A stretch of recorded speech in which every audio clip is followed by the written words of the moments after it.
I'm going to tie a D-loop on right now, and I want to talk about why I tie the D-loops the way that I tie them. And the way that I tie them is I'll cut a little bit longer piece of D-loop material than normal.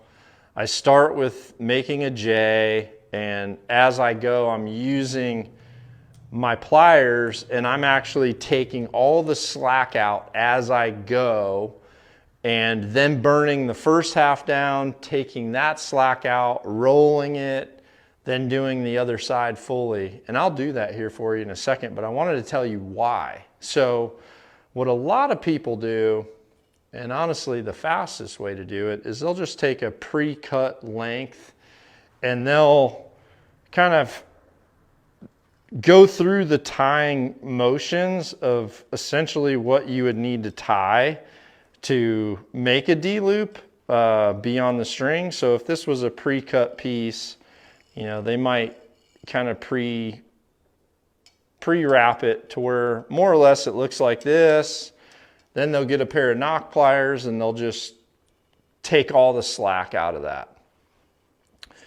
But it's loose to begin with, and what happens is with these knock pliers and the D-loops, what happens is when you use a pre-cut piece of D-loop and you just put it on there like that and cinch it into place, what gets the tightest is the inside part of the knot, but not the outside part. And that's the part that as you start to move your loop around, that becomes loose.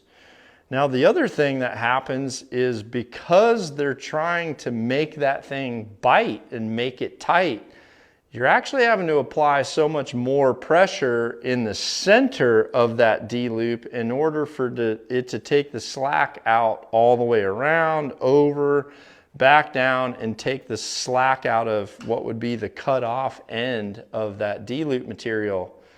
When you're having to put that much pressure in the center in order for that to happen, and you're putting so much pressure on the center part of the loop here, you'll start to separate your serving more intensely, and you kind of prematurely cause separation in the serving because you've literally crimped that D-loop, which was pre-cut in a lot of cases. You've crimped it into its spot versus actually tying it in and taking the slack out as you go, so that you're not forcing your center serving to spread apart in different directions to get out of the way of only that center part of your D-loop. So if you take a full length piece first, go through the protocol that I teach, what's happening is you'll be able to take all the slack out of that outside by the way I show you. You'll be able to go over to this side. You can pull on the center piece on the first half you've started. Then when you go back over to that piece and you wrap it through, you're able to take all the slack out of the tail first, then burn it down, then take it out in the middle. So you're really spending equal amount of time taking the slack out of the ends versus trying to only take the slack out of the ends by double or triple the pressure in the center. This is going to prevent your serving from slipping. When you do this on a brand new bow, trust me when I say pre-cut D-loops with just full pressure to crimp them on is going to absolutely cause serving separation, especially if it's a serving that's never been replaced. That thing's been in a UPS truck for the first time and getting hot and the wax is starting to come out.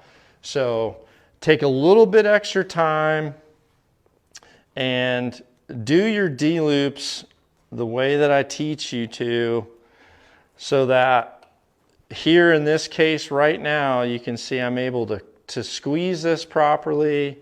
I'm able to grab what's going to be the cutoff end of that D-loop, and I'm able to roll it and squeeze it, and I still haven't even put pressure on this center part yet, but you can see just by doing that, it's already holding that string much better, and I haven't had to put on so much pressure that I've caused separation. So right here, I've got this squeezed.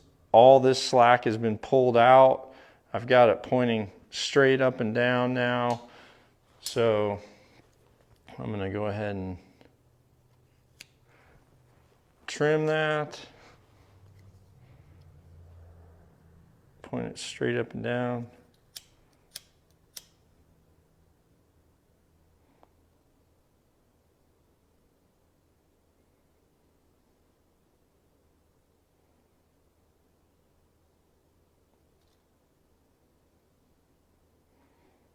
I've burnt that down now.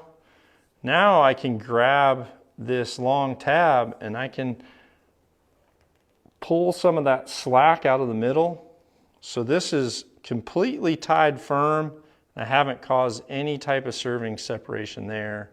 So now I'll go over here to this opposite side, get my length slightly shorter than what I want it to be as a finish, and I'll go through my process of tying this off.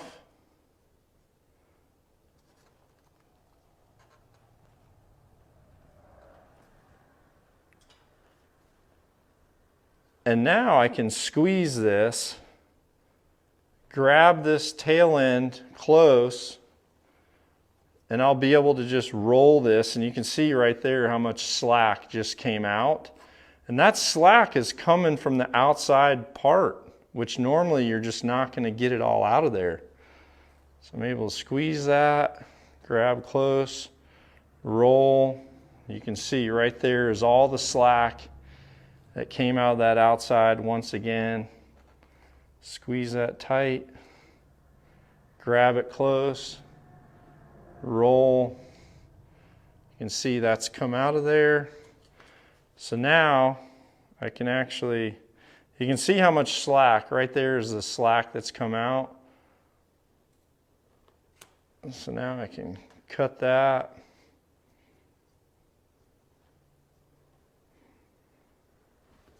Hang tight.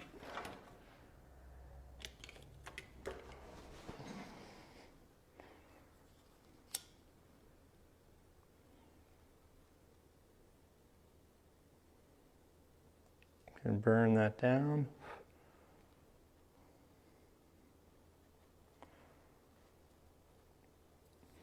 Straighten that D-loop up. Now I can put this in here.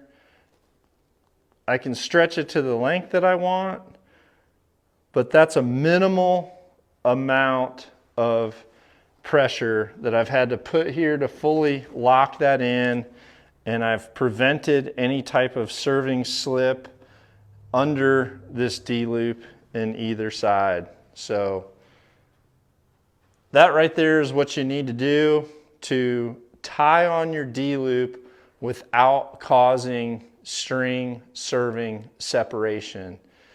Takes a little bit longer to do than the pre-cut lengths, but that's why, honestly, that's why when we're sending out D-loop material, we send it 5 foot long, so you can cut a piece long enough to be able to get some pressure and be able to pull on, take all your slack out, and tie a perfect D-loop like that that hasn't caused any type of damage to the center serving.